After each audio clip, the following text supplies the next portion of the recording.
Sadri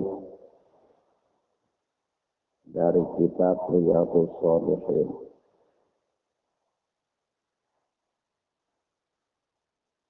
Kita sampai pada hadis yang ke-41.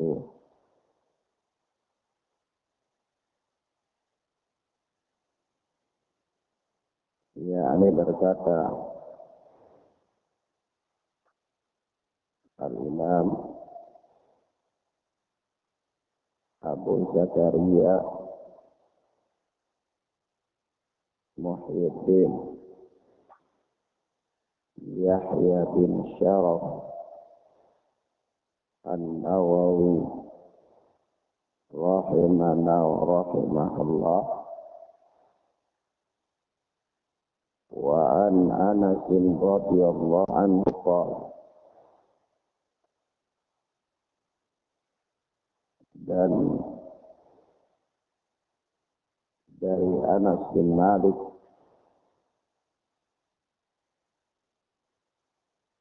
yang Allah telah meridainya, dia berkata, qala Rasulullah sallallahu alaihi wa alihi wasallam,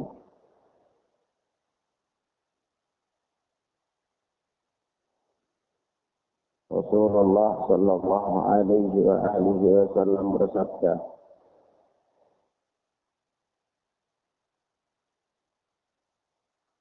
Anas bin Malik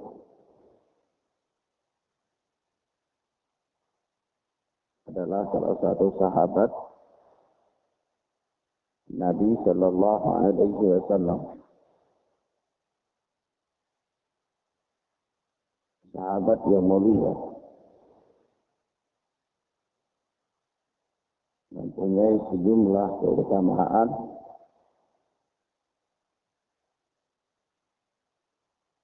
bahkan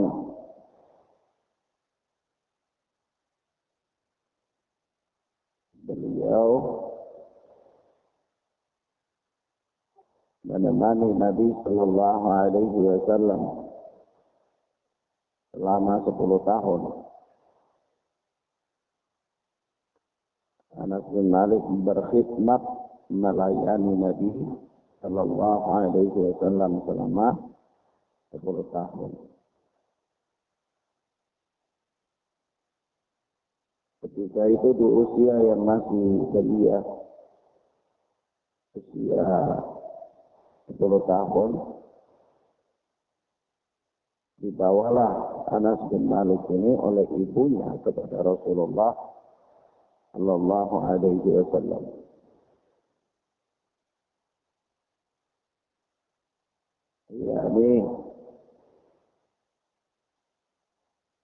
Ibunya menyerahkan dia kepada Rasulullah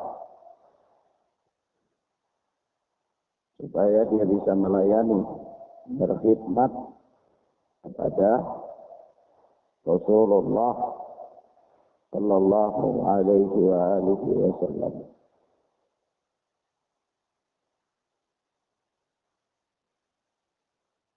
Dan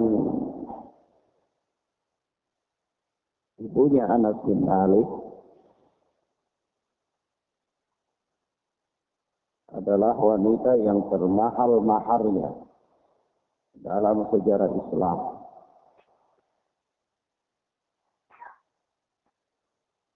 Mahar pernikahannya itu paling mahal, yaitu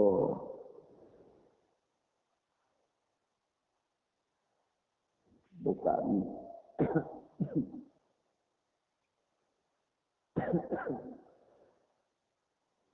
30 atau 40 ekor unta, atau juga bukan kapal tanker,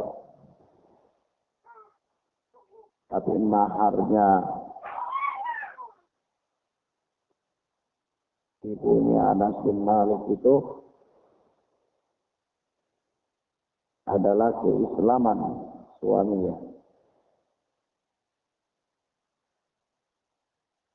Ibunya Anas bin Malik bernama Ummu Sulaim.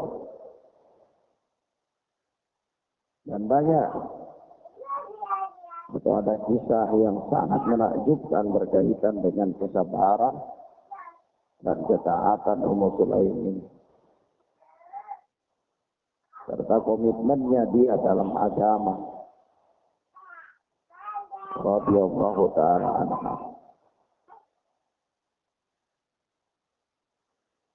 Yang jelas Anas bin Malik tumbuh besar dalam bimbingan Nabi sallallahu alaihi wasallam.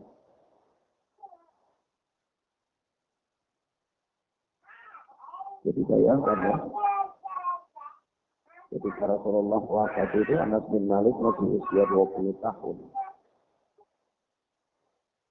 Ya, tapi itu sudah jadi rujukan, sudah jadi referensi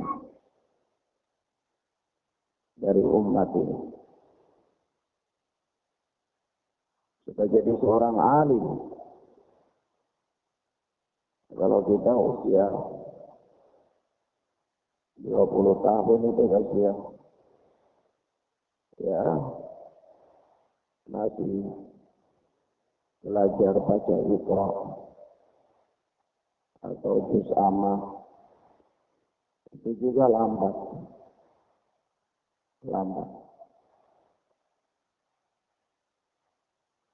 Tapi apa? Anas bin Malik di usia itu Masya Allah luar biasa. Dan begitulah para sahabat dan sahabiah, usia 20 tahunan rata-rata mereka. Ya. Coba bayangkan Aisyah radhiyallahu taala anha. Itu ketika Rasulullah wafat itu usia sekitar 18 tahun. Tapi alimah, jadi rujukan. Bahkan sahabat-sahabat yang kibar pun bertanya kepada Aisyah dalam persoalan agama. Persoalan-persoalan pelik yang mereka tidak bisa memecahkan. Usianya masih sangat belia. Kalau kita usia itu masih pikir mau main kaki, mau main game, ya wajar saja kita itu jadi jahil, jadi bahlul. Ya. Nah, kepedulian dan keseriusan kita untuk mendalami ilmu agama itu jauh di bawah garis minus.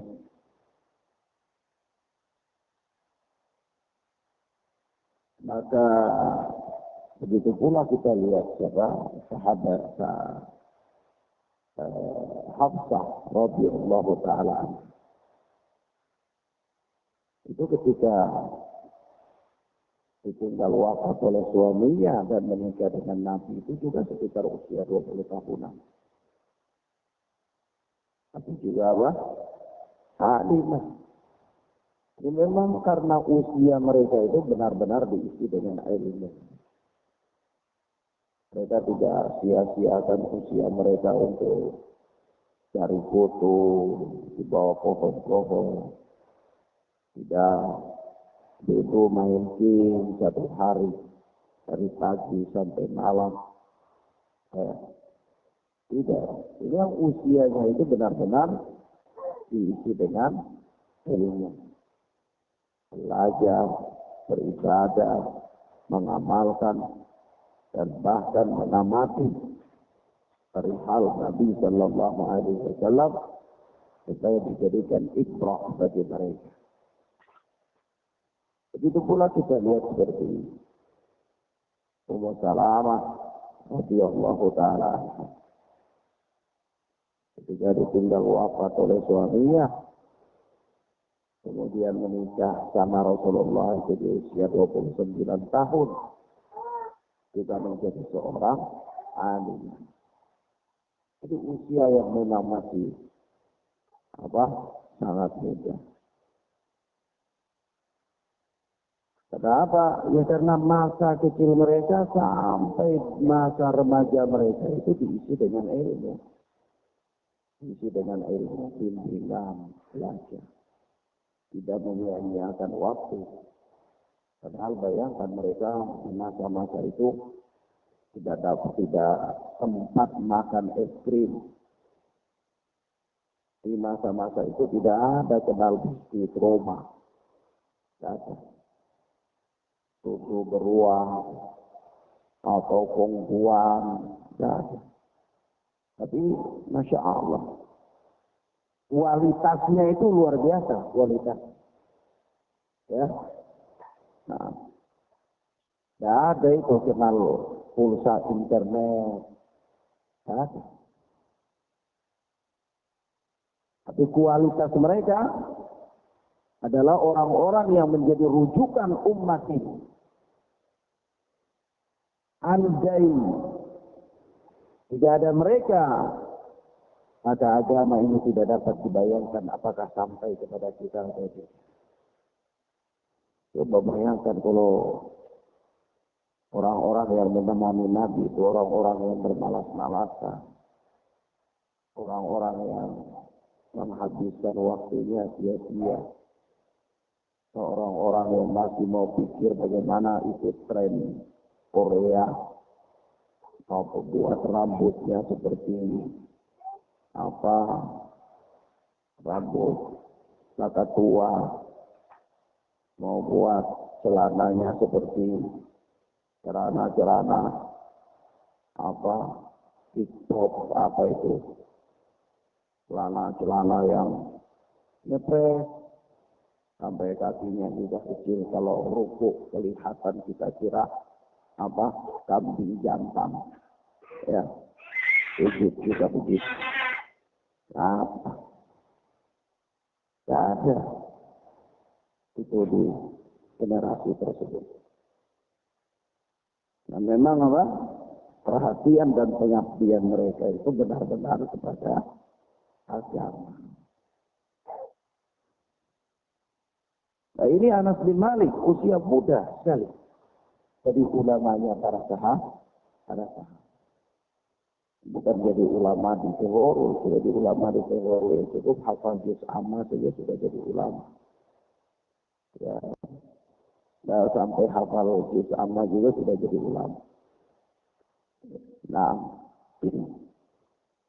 Tapi ini jadi ulama di antara kalangan para sahabat, alimnya para sahabat. Usianya berapa?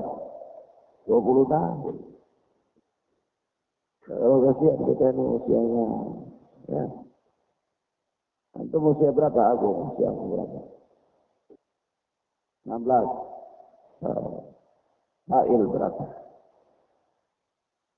19. Bintang Pamungkas berapa? 16. Usia yang masih subur kalau mau belajar agama. Ya, jangan tunggu sampai memori ini sudah tidak bisa simpan baru mau belajar agama. Nanti repot. Nanti bisanya mengeluh. Kita sudah tua-tua ini tidak bisa lagi belajar agama, tidak bisa lagi hafal hadis, hafal Al-Quran. Jadi untuk anak-anak muda saja Ustaz. Lalu masa mudamu itu dulu engkau ngapain? Ya. Maka dari itu ini penting memanfaatkan waktu dan memanfaatkan usia. Ya. Nah. Bahkan Anas bin Malik ini kenapa beliau jadi ulamanya sahabat? Karena beliau menemani Nabi terus-menerus. Ya, bermulazamah dengan Nabi terus-menerus. Kalau di zaman sekarang ini ya menyertai orang alim. Makanya banyak mendapatkan ilmu, banyak mendapatkan pelajaran. Ya. Kalau bahkan sahabat itu sampai duduk di masjid itu cuma mau tunggu Nabi datang dan mau mendengar nasihat-nasihatnya. Dan Nabi pun kalau jalan kemana-mana, kalau nggak dilarang ikut, mereka ikut. Untuk mau lihat bagaimana di perjalanan bisa menemani Nabi, bisa dapat ilmu, dapat faedah dan seterusnya. Ya. Duduk bersama Nabi. Yang ngomong juga ngomong agama. Tanya tentang surga. Bagaimana bisa masuk surga. Ya, begitu. Tapi kalau kita ini lain. Duduk dengan orang alim, ceritanya tentang sagu. Ceritanya tentang ayam. Cerita sagu, ayam itu ceritanya dengan orang-orang awam. Duduk dengan orang alim itu ceritanya ini tanya kesempatan. Ya. Orang yang berilmu kesempatan bertanya tentang ilmu agama supaya paham dan tahu. Karena belajar itu tidak semata-mata hanya duduk di masjid, di halaqah ilmu, lalu itu yang namanya belajar. Bukan itu saja. Bukan itu saja. Tapi belajar juga bisa terjadi di rumah kopi. Apabila Anda bertemu dengan seorang alim di rumah kopi, minum kopi sama-sama, ngobrol agama, itu juga belajar. Itu juga belajar. Bahkan di pasar, bertanya tentang halal haram, ya, itu juga belajar. Naam. Anas bin Malik radhiyallahu taala anhu berkata, Rasulullah sallallahu alaihi wasallam bersabda, "Idza aradallahu bi 'abdihi."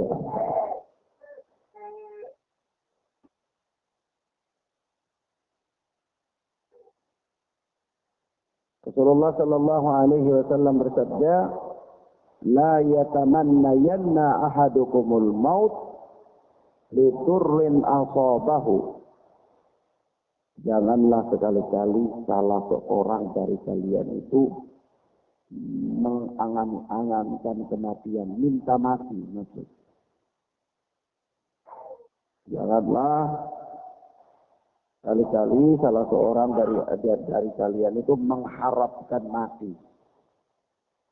Lidurin asabahu. Karena beratnya satu ujian yang menimpanya. Fa in kana labudda fa'ilan. Namun kalau dia terpaksa untuk itu, yakni tidak sanggup lagi, terpaksa, kondisi ini kayaknya mati lebih baik. Ya. Kalau dia terpaksa untuk itu, faliyaqul, maka hendaklah dia berdoa, Allahumma ahyini ma kanatil hayatu khairan li. Ya Allah, hidupkanlah aku jika sekiranya kehidupan itu adalah baik bagiku. Wa tawaffani idza kanatil wafatu khairan li, dan wafatkanlah aku jika sekiranya kematian itu adalah baik bagiku. Ya. Kalau seorang itu dalam kehidupan dunia ini dia mendapatkan penderitaan demi penderitaan, siksaan demi siksaan, begitu barangkali. Ujian yang berat sehingga bagi dia begitu berat kehidupan itu sehingga dalam perhitungannya mungkin kematiannya itu adalah lebih baik. Jangan dia minta untuk mati. Jangan mengharapkan kematian, minta untuk mati, tetapi hendaklah dia berdoa dengan doa yang menyerahkan urusan itu kepada Allah. Artinya, Allahumma ahyini maka natil hayatu khairan li, wa tawaffani idza kanatil wafatu khairan li. Ya Allah, hidupkanlah aku jika sekiranya kehidupan itu baik bagiku. Dan wafatkanlah aku jika sekiranya kematian itu baik bagiku. Serahkan kepada Allah. Ya. Kenapa? Karena kadang-kadang seseorang bisa saja dia mendapatkan ujian yang sangat berat dalam kehidupannya sehingga dia berpikir kalau ini kematian adalah terbaik bagi dia. Tapi bisa jadi.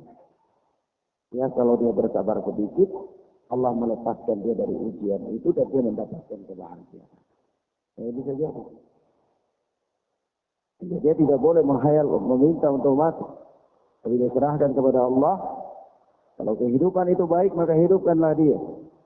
Artinya, kalaulah Allah menyediakan satu hikmah di belakangan hari yang tidak dia tahu, yang itu adalah baik bagi dia, maka ketika dengan kehidupannya itu dia masih mendapatkan kebahagiaan itu, maka ini adalah baik. Tapi kalaulah kematian itu baik bagi dia, maka matikanlah dia. Artinya, kalau kehidupannya pun itu tidak ada kebaikan, bahkan dia akan mendapatkan kesengsaraan demi kesengsaraan. Maka dan kematian itu adalah baik baginya dalam rangka menjaga dirinya, maka wafatkanlah dia. Serahkan kepada Allah Subhanahu wa ta'ala. Kata Imam Nawawi rahimahna wa rahimahullah muttafaqun alaih. Hadis ini disepakati kesahihannya oleh Al-Imam Bukhari dan Muslim dalam sahih keduanya. Maka ikhwan wa akhwat, a'azzani Allah wa iyyakum, di dalam hadis yang mulia ini ada beberapa pelajaran penting. Di antaranya diharamkan mengharapkan kematian. Diharamkan mengharamkan kematian, mengharapkan kematian. Dan meskipun sebagian ulama mengatakan mengharapkan kematian itu makruh,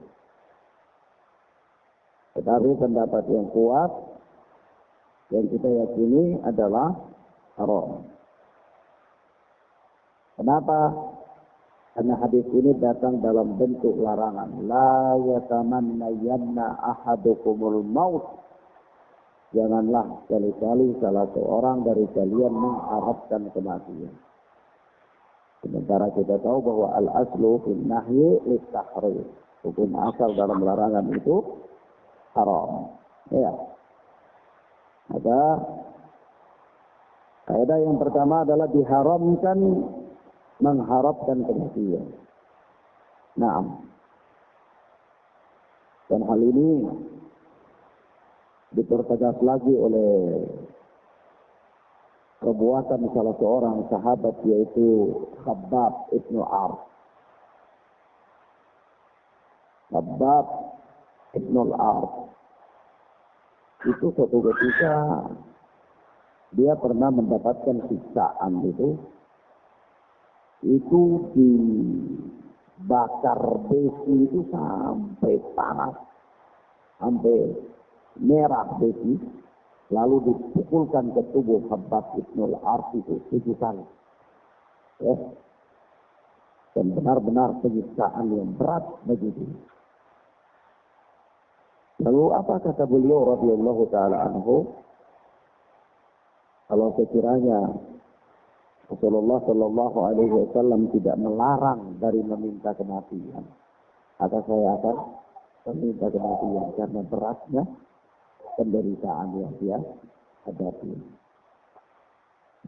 Maka ini juga apa? Dalil yang menunjukkan bahwa mengharapkan kematian, meminta kematian, hukumnya adalah haram. Yang kedua, faedah yang kedua dari hadis yang mulia ini,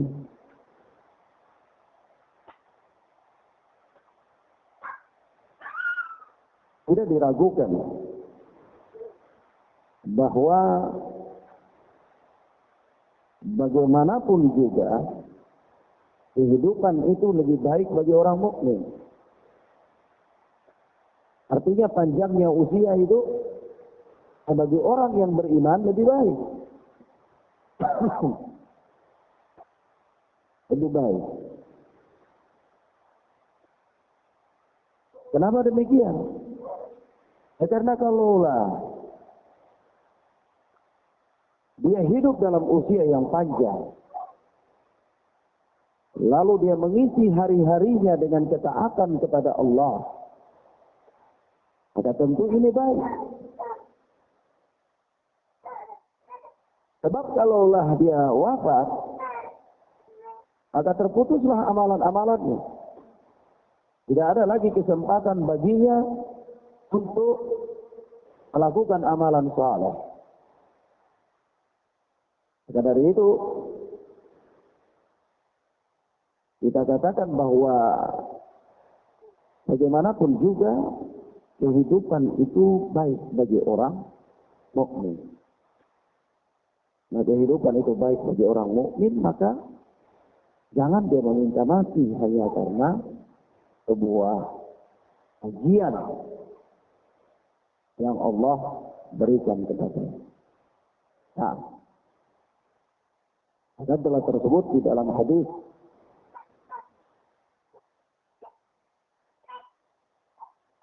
Abu Hurairah radhiyallahu taala anhu,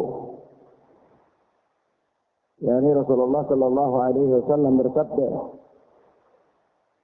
la yatamanna ahadukumul mauta wa la yad'u bih min qabli an yatiyahu, innahu idza mata ahadukum inqata'a amaluhu fa innahu la yazidul mu'min umruhu illa khaira. Janganlah salah seorang di antara kalian mengharapkan kematian. Janganlah salah seorang di antara kalian mengharapkan kematian. Dan jangan pula wala yad'u bihi min qabli an ya'tiyahu.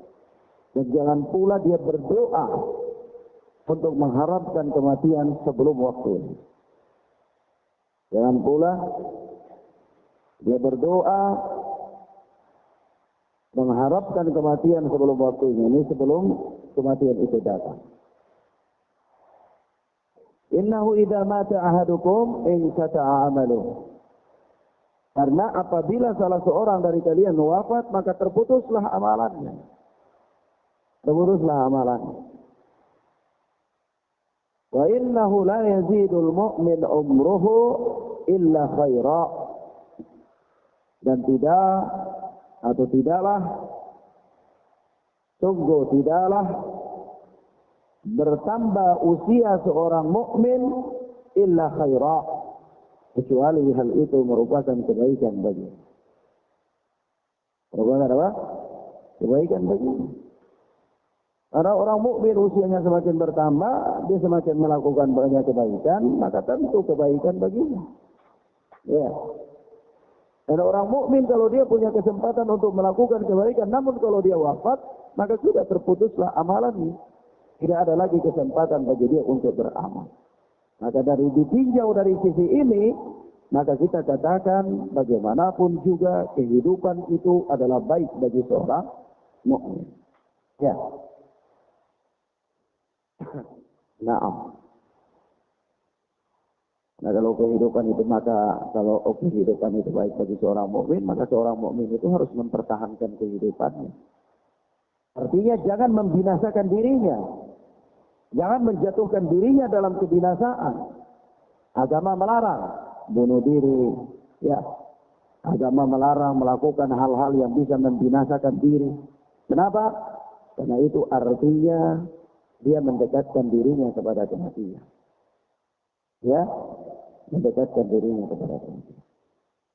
Maka Rasulullah melarang bunuh diri, melarang melakukan hal-hal yang bisa mendorong kepada proses pembunuhan terhadap diri sendiri. Yaitu apa? melarang narkoba, melarang miras, melarang merokok. Kenapa? Karena itu bunuh diri secara perlahan-lahan. Dia tidak menghargai kehidupannya. Sementara kehidupan itu baik bagi seorang mukmin. Kehidupan itu baik bagi seorang mukmin. Ya. Karena kehidupan itu baik bagi seorang mukmin, maka seorang mukmin harus menjaga kehidupan itu dan dia tidak boleh melakukan hal-hal yang bisa mendatangkan kematian baginya. Dan dia melakukan ikhtiar. Tak boleh dia naik dari pohon kelapa lalu lompat. Tak boleh. Tak boleh dia lihat ada air naik lalu dia pergi di kaki ombak. Ya, berdiri, nonton, syuting. Ya, live. Tak boleh. Karena itu apa? Sama dengan bunuh diri. Sementara kehidupan itu baik bagi dia, penting bagi dia. Kehidupan itu apa? Penting bagi dia. Nah, maka Masya Allah ya. Karena teringat sekali dengan kisah Syekhuna Al-Allamah Muqbil bin Hadi rahmatullah alaih. Di negeri Yaman, Mujaddid, pembaharu. Suatu ketika Syekh itu berada dalam keadaan sakit berat. Al-Allamah Muqbil bin Hadi rahmatullah alaih. Beliau sudah enggan untuk berobat. Beliau pernah ke rumah sakit Yaman. Kemudian sudah agak sembuh, beliau keluar lagi.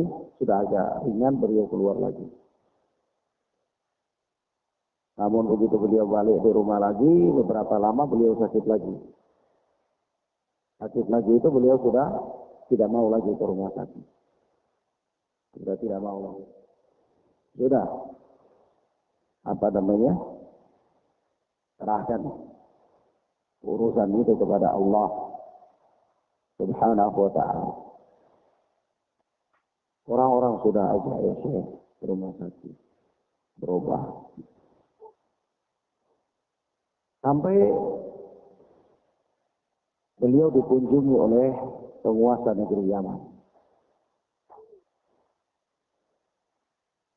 Lalu penguasa itu menyarankan kepada beliau untuk berobat ke rumah sakit. Singkatnya kata dia, ya Syekh, kehidupanmu ini bermanfaat untuk orang lain.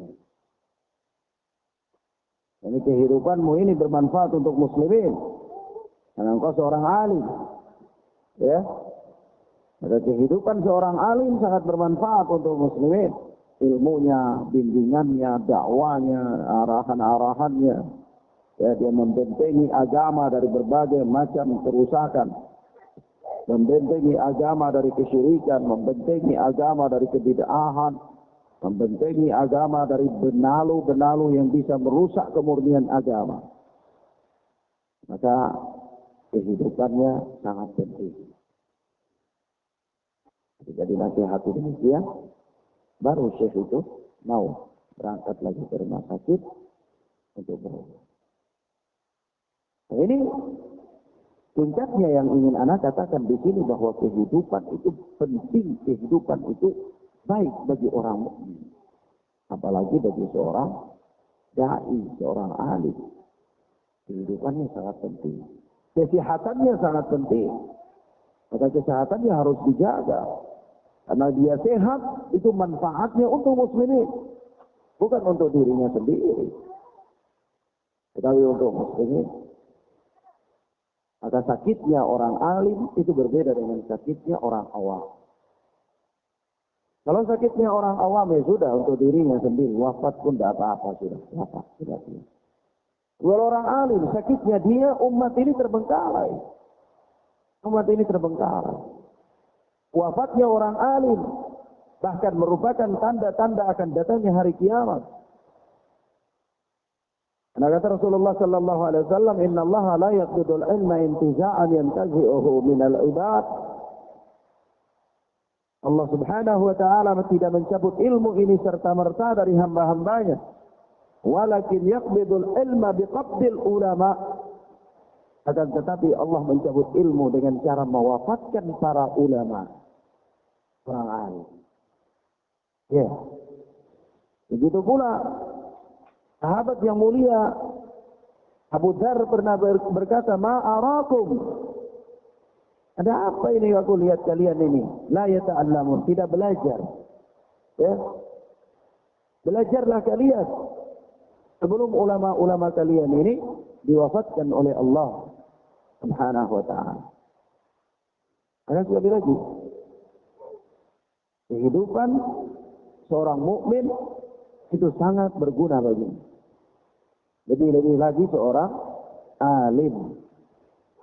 Karena bukan hanya berguna bagi dirinya, tetapi berguna bagi agama. Berguna bagi kaum muslimin secara umum. Secara umum.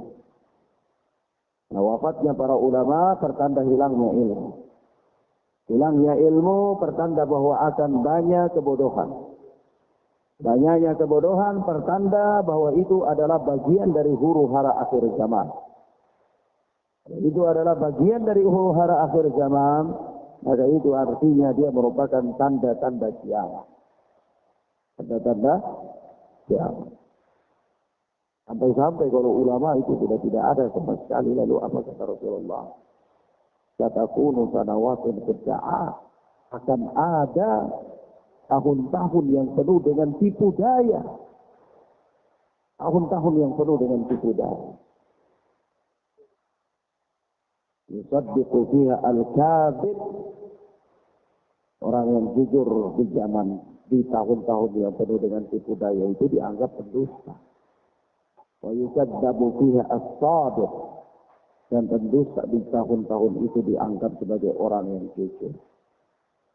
Wa yu'tamanu fiha al-kha'in. Ahli amanah dianggap pengkhianat. Wa yukhawwanu fiha al-amin. Pengkhianat dianggap ahli amanah. Terbalik. Zaman sudah terbalik. Ya. Hingga jabatan-jabatan itu dipikul bukan oleh ahli-ahlinya, bukan. Bagaimana orang bodoh, orang pendusta dianggap jujur, orang jujur dianggap pendusta, ahli amanah dianggap pengkhianat dianggap ahli amanah, sampai apa? Wayuntiqur Ruwaibidah. Ruwaibidah pun mulai mengangkat bicara. Ruwaibidah pun bicara.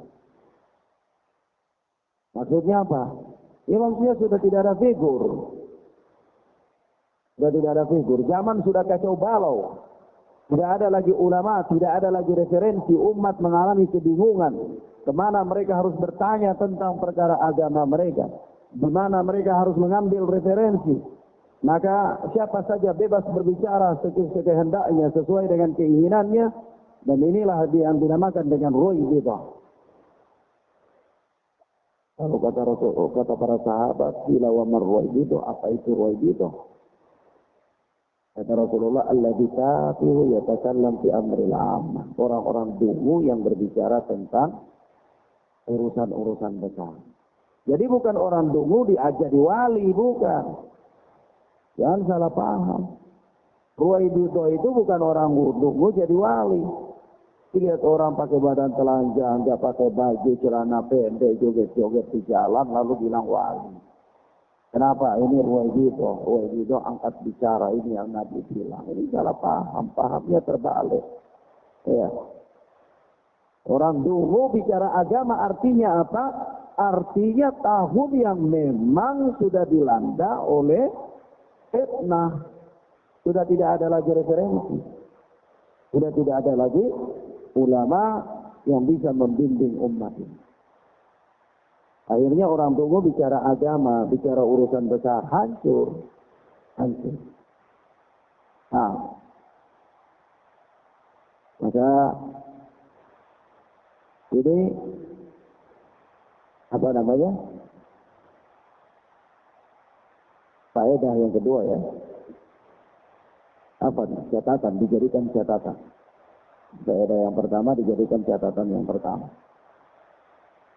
Catatan yang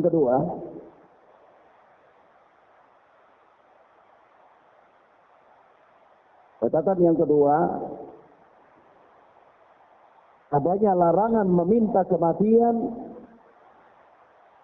bukan berarti dimakruhkan mengharapkan pertemuan dengan Allah.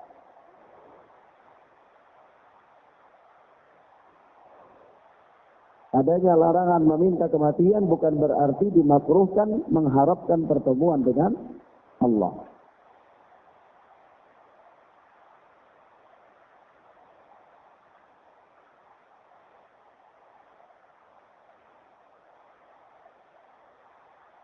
Sebagaimana telah tersebut di dalam hadis Aisyah radhiyallahu taala anha, dan Rasulullah bersabda, "Man ahabba liqa Allah, ahabba Allahu liqa'ah, wa man kariha liqa Allah, kariha Allahu liqa'ah."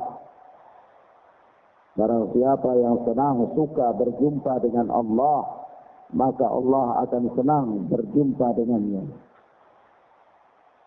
Dan barang siapa yang membenci berjumpa dengan Allah, maka Allah akan membenci berjumpa dengannya.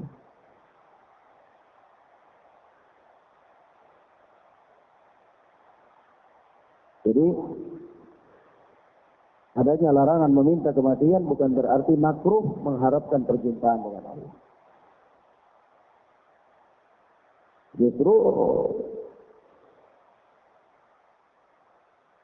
orang yang tidak suka berjumpa dengan Allah, maka Allah tidak suka berjumpa dengannya. Ya. Rasulullah mengatakan, "Man ahabba liqa Allah, ahabba Allahu liqa'ah." Barang siapa yang suka senang berjumpa dengan Allah, maka Allah senang berjumpa dengannya. Wa man kariha liqa Allah. Barang siapa yang tidak suka dan barang siapa yang tidak suka berjumpa dengan Allah, karihallahu liqa'ah. Allah pun tidak suka berjumpa dengannya. Lalu di sini ditanyakan, ya, ada pertanyaan, apa yang dimaksudkan dengan tidak suka berjumpa dengan Allah itu? Bagaimana kata Aisyah ketika mendengarkan hadis ini, yaitu wa man kariha liqa Allah karihallahu liqa'ah, dan barang siapa yang tidak suka berjumpa dengan Allah, maka Allah pun tidak suka berjumpa dengannya. Ketika mendengarkan kalimat ini, Aisyah bertanya kepada Rasulullah tentang maksud dari kalimat ini.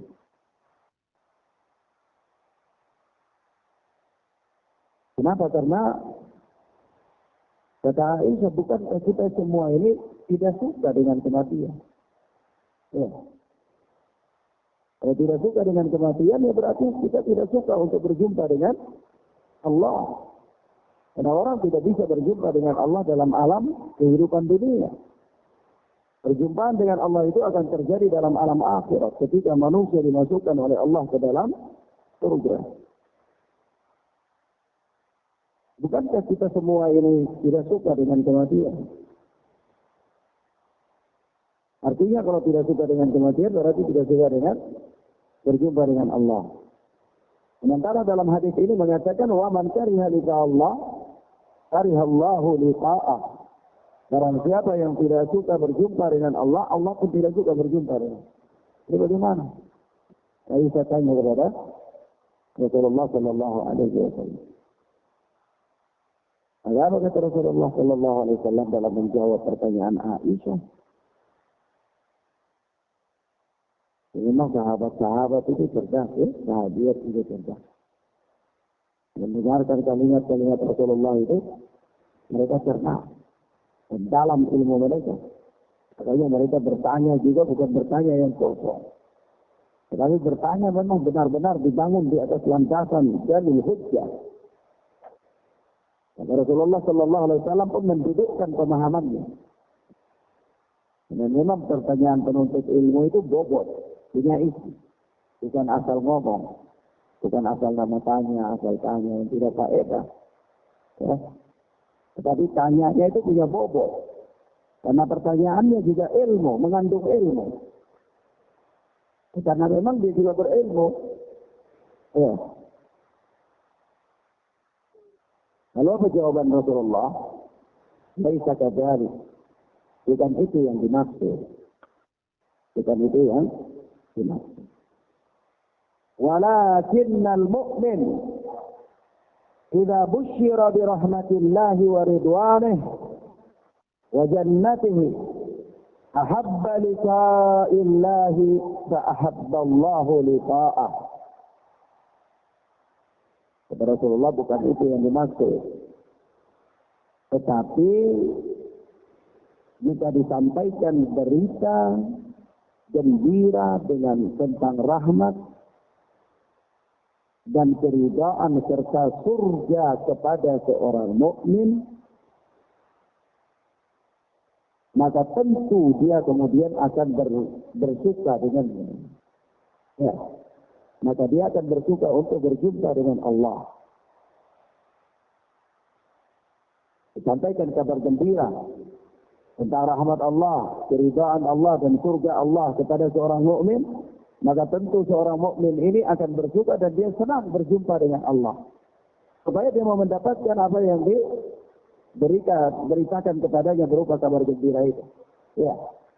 Nah, maka jika demikian keadaannya, fa ahabballahu liqa'ah, maka Allah pun akan suka untuk berjumpa dengannya. Wa innal kafira, dan sesungguhnya seorang kafir, idza busyira bi adabillahi wa sakhatihi kariha liqa'a Allah wa kariha Allahu liqa'ah. Namun sebaliknya, orang kafir itu apabila diberikan berita tentang azab Allah dan kemurkaan Allah kepadanya, maka dia akan benci bertemu dengan Allah, maka Allah pun benci bertemu dengannya. Ya, itu yang dimaksudkan. Yang dimaksudkan dengan hadis, man ahabba liqa Allah ahabba Allahu liqa'ah, wa man kariha liqa Allah kariha Allahu liqa'ah. Barang siapa yang cinta, suka bertemu dengan Allah, Allah akan suka bertemu dengannya. Barang siapa yang benci bertemu dengan Allah, Allah pun akan benci bertemu dengannya. Maksudnya itu orang mukmin, dia akan suka berjumpa dengan Allah ketika dia diberikan kabar gembira tentang rahmat, ridwan, keridaan Allah dan surga Allah, maka Allah pun suka untuk berjumpa dengannya. Sebaliknya orang kafir, ketika dia diberikan kabar gembira dengan azab, siksaan, kemurkaan Allah, maka dia tidak suka berjumpa dengan Allah, tidak suka mati. Tidak suka mati. Ya. Maka apa? Maka dengan demikian pun Allah tidak suka untuk berjumpa. Ya. Lalu kalau ditanyakan Ustaz, memang iya ada orang yang bisa diberikan kabar gembira begitu. Ya kalau orang-orang tertentu ya bisa jadi ya. Ya, di zaman Rasulullah masih hidup, Rasulullah dapat wahyu, bisa saja seperti hadis yang telah kita lewat, wanita yang sakit epilepsi ya. Kemudian dia berdoa dia minta Rasulullah doakan supaya dia sembuh. Rasulullah katakan, kalau kau mau, saya doakan kepada Allah supaya engkau sembuh. Tapi kalau engkau mau bersabar, maka bagimu surga. Lalu dia pilih surga. Maka Ibnu Abbas mengatakan, kalau engkau mau lihat wanita yang masuk surga itu, lihat wanita itu yang ada jalan. Ya. Nah, ini diberikan kabar gembira dengan apa? Surga masih itu. Tapi kalau Rasulullah sudah wafat, bagaimana? Siapa yang mau berikan kabar gembira kepada kita dengan surga? Rahmat. Iya. Maka maksud lagi dari hadis yang dimaksud, pengertian dari hadis yang apabila seorang mukmin diberikan kabar gembira dengan rahmat, keridaan Allah, surga, orang kafir diberikan kabar gembira dengan azab, kemurkaan Allah, itu yakni di saat naza, saat sakaratul maut. Kenapa? Karena pada saat sakaratul maut itu orang mukmin akan diberitakan kepadanya tempat kembalinya di akhirat. Demikian pula orang kafir, orang munafik, jika diberitakan kepadanya tentang tempat kembalinya pun di akhirat, maka saat itu dia akan tidak suka. Ya. Makanya dari sebuah wasiat orang kafir kematiannya itu penuh dengan kegelisahan. Rasulullah Shallallahu Alaihi Wasallam menyatakan dalam hadis, di hadis Aisyah radhiyallahu taala anha yang diriwayatkan oleh Imam Muslim,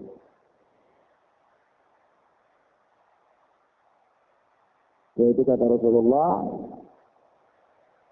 hadis Anas bin Malik yang diriwayatkan oleh Imam Muslim terkait dengan ditanyakan kepada Rasulullah tentang orang yang tidak suka berjumpa dengan Allah.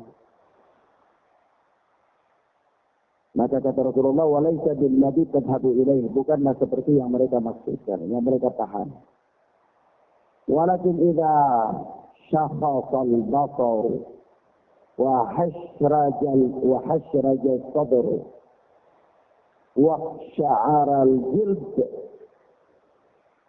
wa tashannajat al-asabi' inda dhalika man ahabba liqa Allah ahabba Allahu liqa'ah wa man kariha liqa Allah kariha Allahu liqa'ah. Kata Rasulullah, walakin idza syakhasa al-basaru,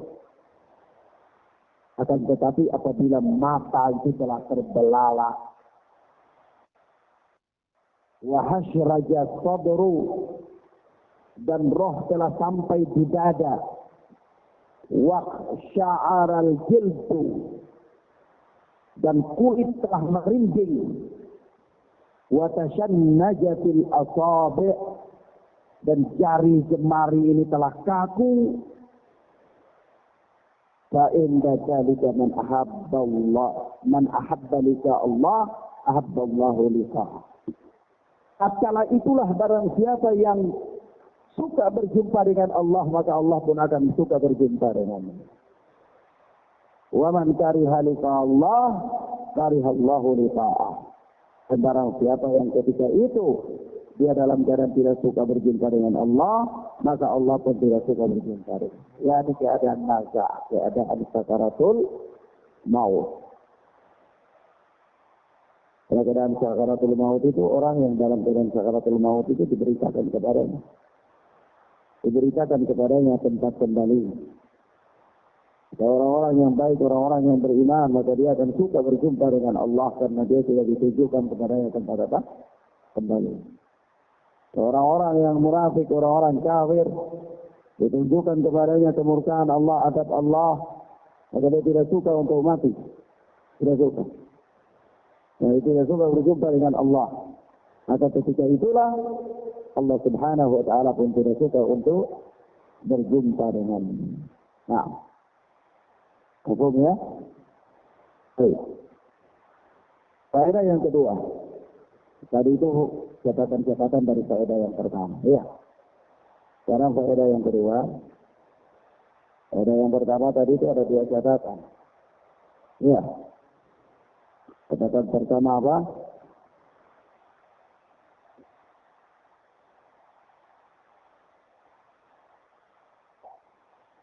Itu faedah pertama. Catatan pertamanya,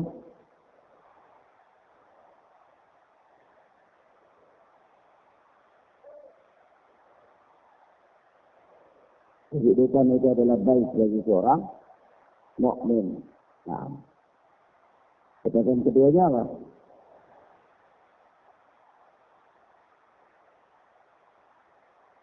Nah, adanya larangan meminta kematian bukan berarti dimakruhkan atau tidak disukainya berjumpa dengan Allah. Faedah yang kedua, keharusan bersabar, kewajiban bersabar, dan tidak gelisah dalam menjalani cobaan. Keharusan atau kewajiban bersabar dan tidak gelisah dalam menjalani cobaan dan ujian.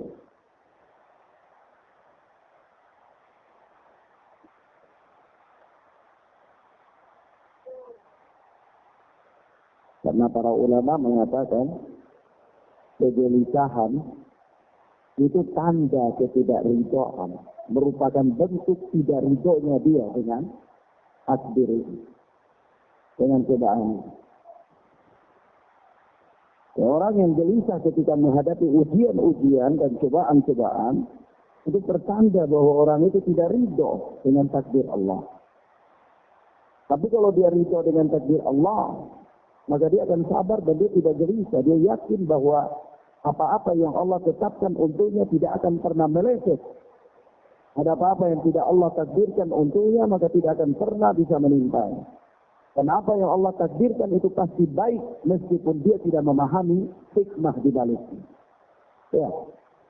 Nah, lalu dengan begitu dia tenang, tidak gelisah. Tidak apa? Gelisah. Yang ketiga, faedah yang ketiga,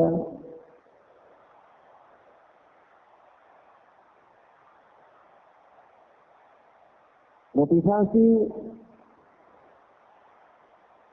kepada setiap mukmin untuk selalu menyerahkan penyelesaian semua urusannya kepada Allah.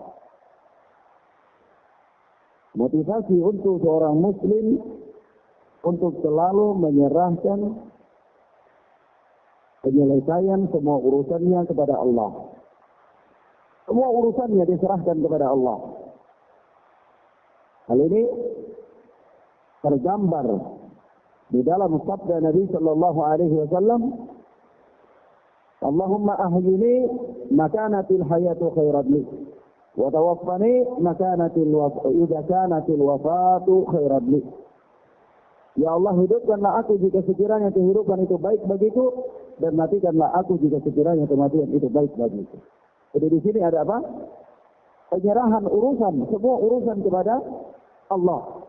Semua urusan diserahkan penyelesaiannya kepada Allah Tabaraka wa Ta'ala. Kalaulah kematian itu baik bagi dia, maka Allah akan matikan dia. Kalaulah kehidupan itu baik bagi dia, maka Allah akan hidupkan dia.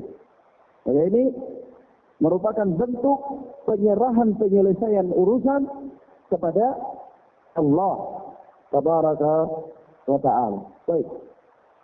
Naam, wallahu a'lam bis-shawab. Demikian akhwana fiddin, azani Allah wa iyyakum. Beberapa hal yang bisa kita sampaikan pada kesempatan yang mubarakah ini. Hamzah, ada berapa pelajaran? Dari hadis ini ada berapa pelajaran? Ya? 2 pelajaran. Oh, sedikit. Yang lain sudah 4, antum 2. Gimana? Ya? Ya, 2 itu sedikit pelajarannya. Nanti ditambah. Dari catatan dari teman ditambah. Supaya jadi 4. Ya. Nah. Wallahu a'lam bis-shawab. Hadanallahu wa iyyakum wa barakallahu fikum. Subhanallahu bihamdika asyhadu an la ilaha illa anta astaghfiruka wa atubu ilaik. Assalamualaikum warahmatullahi wabarakatuh.